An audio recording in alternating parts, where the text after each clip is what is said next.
Bismillah, alhamdulillah, wa salatu wa salam ala rasulillah, amma ba'd.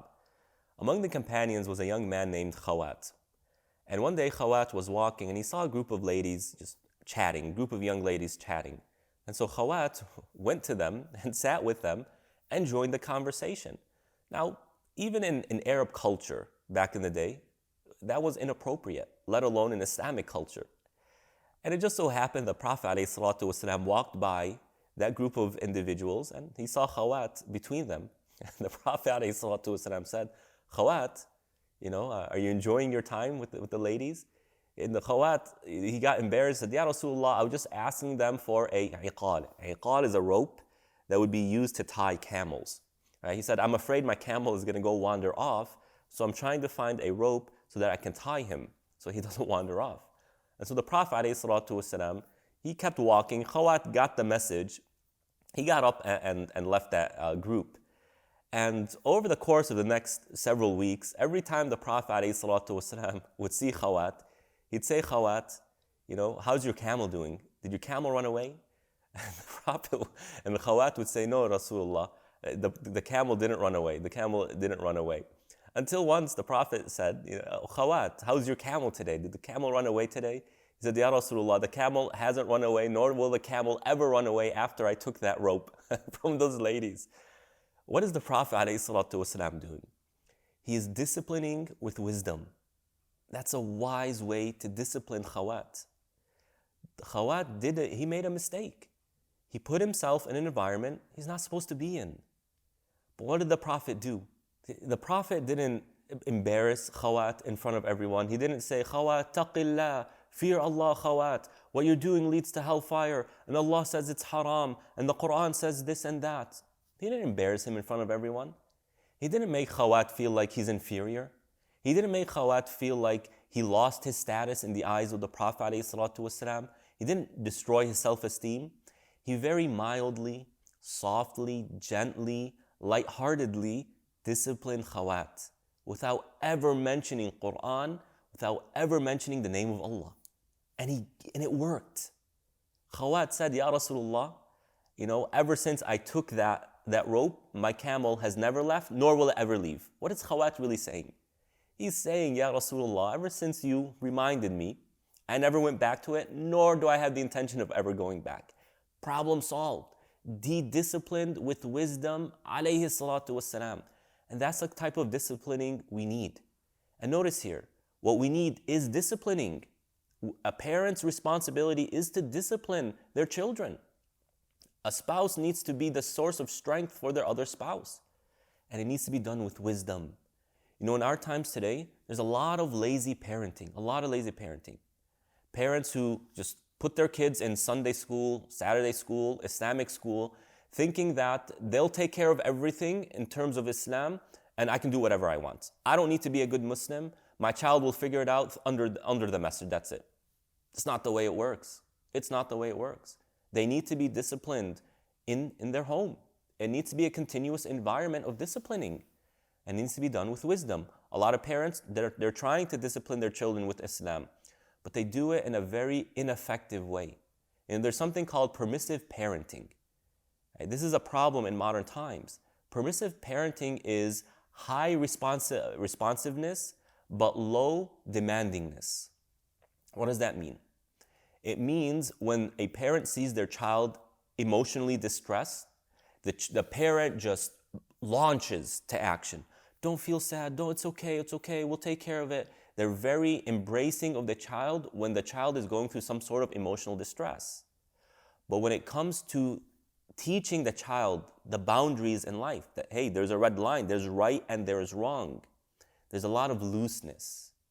And there are reasons for that. Some of it is lack of knowledge, or some of it is fear that the child will be deterred from the faith if I apply it with an amount of exertion.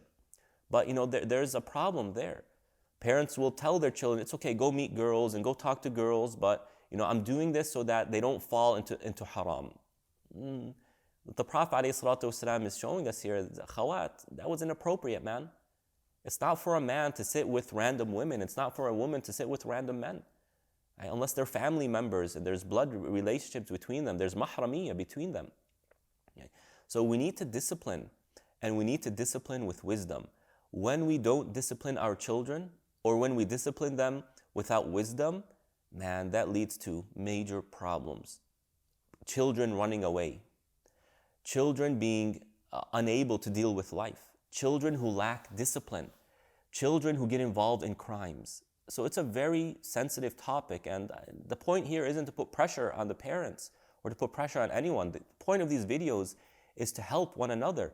And by the way, you can help one another by sharing these videos if you find that there's value in them. So please do share them, right, so that everyone can benefit bi'idhnillahi ta'ala. But disciplining with wisdom, how can we be more wise when it comes to disciplining our children? Well, one thing that we can do is to understand that the purpose of disciplining is to change behavior for the better. But if I know me engaging a situation or my approach to a situation will actually make the situation worse, should I do it? No, I shouldn't do it. Islam gives us a little bit of leeway, flexibility to let things happen without talking about it. Yaqub alayhi salam, when his children took Yusuf alayhi salam and they did what they did to him, Yaqub didn't just toss his kids out. He didn't cut his relationship with them. He gave them some room. What you did was wrong, my sons. Right? But we'll deal with this step by step. That wasn't the time to scold them. That wasn't the time to discipline them. It wouldn't have been well. Rather, that time came way later on, many years later, once they reunited with Yusuf alayhi salam. So parents, family members, they need to be wise in terms of when is the time to discipline and when is it not the time to discipline. A young child, let's say take a 5-year-old child who's sitting and watching TV, or they're playing a video game, and they're involved in that. Their attention is entirely for that game, for the show. That's not the time to start teaching the child about Allah. That's not the time to tell the child, hey, let's go and do salah. They're focused on something else. The child cannot multitask the way a parent can, the way an adult can. And so it's just, they're focused on something, the parent is talking and it doesn't do anything. It might even cause a negative reaction. Rather, wait until a child turns their attention is on you, and then discipline, and then teach. A teenager, right? If a teenager is involved in doing something, they're playing a video game, they're playing with their friends, they're in a match. Parent comes in, come on, it's time to do salah. Hold on, father, just 5 minutes until we finish the game. No, right now. Salah is more important than your video games. And then he lectures that person. It's not the time to do it, man. Let the child finish. Okay, 5 minutes, I'll be waiting for you, right? Just please come, we'll do it real quickly, you can go back to your games. Right? Understand when is it the right time to discipline, when is it not the right time to discipline. It's not the right time to discipline in front of other people. And parents do this a lot. They're at a family gathering, the son does something wrong, the daughter does something wrong, and the parents start scolding them in front of everyone. That's not the time. It's never the time to do it publicly. The public is never the time to discipline. So be aware. Be aware of this principle. If what I'm doing is not going to lead to the results I want, don't do it. That's the Islamic approach.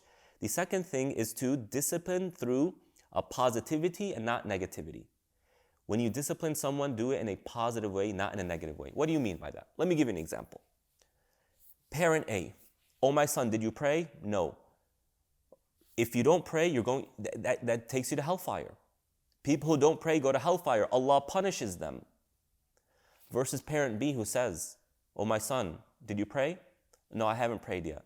Oh my son, part of your strength is prayer. We need Allah subhanahu wa ta'ala, and so Allah gave us salah so that we're in constant communication with Him. Life is going to come, challenges are going to come. And Allah teaches us, man, prayer is what will give you strength in those times. Prayer is what gives you guidance. Come on, if you want to be your best self, you want to be stronger, you have to pray. Which parent would you rather learn salah from? We're going to say parent B, because parent B is strengthening the child. The child understands that my parent is doing this because they want me to be stronger. Versus the first parent, man, I don't know, is my parent torturing me? Are they trying to torment me? Is that really a parent, or am I dealing with the angel of death? This is sensitive stuff.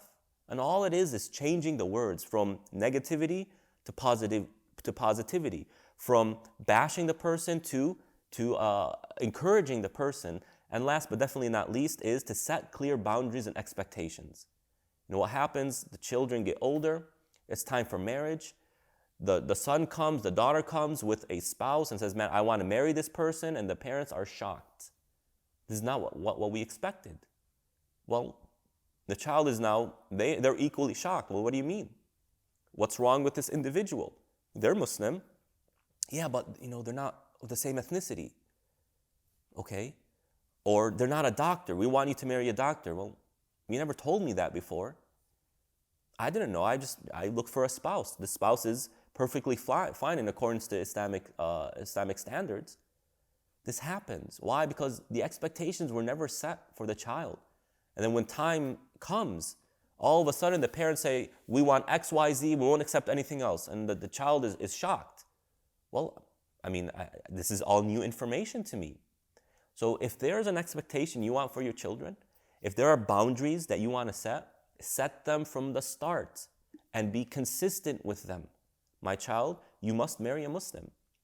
We won't accept marrying. It's not appropriate for a Muslim to marry a non-Muslim. And I mean male and female, by the way. Right? That's a different topic. Set the expectations. My child, you need to study. You need to go to college. Put that in their mind at a young age so that when they graduate high school, they go to college. They already know your expectations. So if you want to discipline with wisdom, inshallah, these 3 things can really help you and put you on the path to being more effective in being a member of a family that will strengthen the family, and share your experiences. What are some effective ways that you were disciplined or that people approached you with and really taught you a good lesson? Share those experiences with us so that we can all learn. Wassalamu alaikum wa rahmatullahi wa barakatuh. Assalamu alaikum everybody. Thank you for watching. If you're finding benefit in these videos, remember that every day throughout the month of Ramadan, we'll be releasing a new video. Our goal is to build a stronger family, especially in our times today when the family unit is really dissolving. It's so important for us as Muslims and to serve as a role model for all of humanity. Share these videos, like, drop a comment, and we'll see you at the next video. Bismillah.